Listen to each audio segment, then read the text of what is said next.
I won't put a tooth in it. I am absolutely furious to be forced against my will to financially support through my taxes an outrageously overpaid elitist group of my fellow Irish citizens who see themselves as having some sort of divine right to plunder the public purse for their exclusive benefit.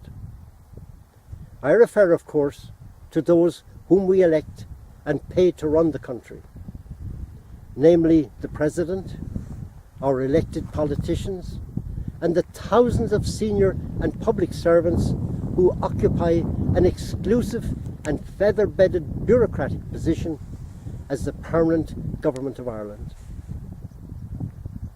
But these people are ordinary citizens with no greater civil or constitutional rights than the homeless, or people queuing for food outside our growing number of soup kitchens reminiscent of famine times.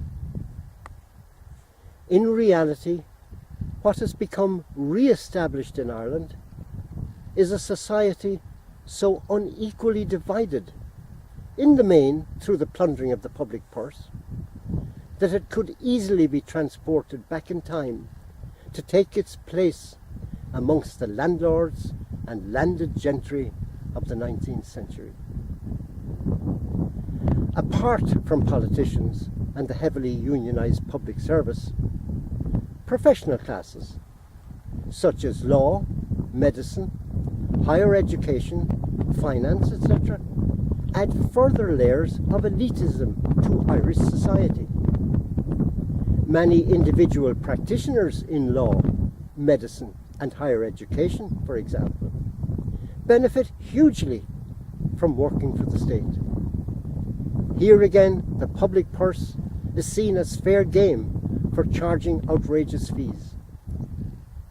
For example, a reputation persists that Irish law costs are the highest in the world.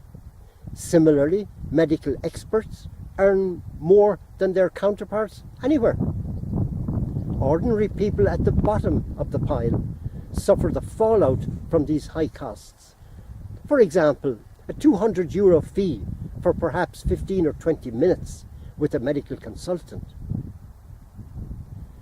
The short-lived Celtic Tiger era and its subsequent collapse has left such a trail of financial and social destruction in its wake that the scale of our present difficulties puts our country in the most precarious position it has ever been.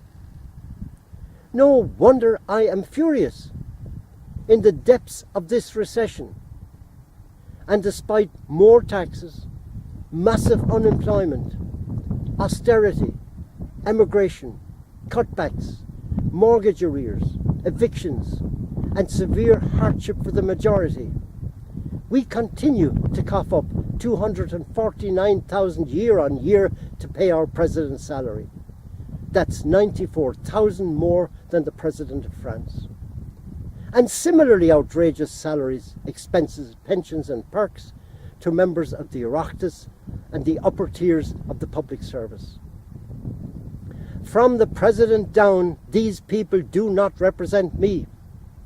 I disassociate myself utterly from public statements advising world leaders on austerity emanating from someone pocketing €250,000. Have you no individual or collective shame? Do your selfish, money-grabbing instincts suppress any honourable traits we might expect from our leaders? The hypocrisy of your actions is of mind-blowing proportions.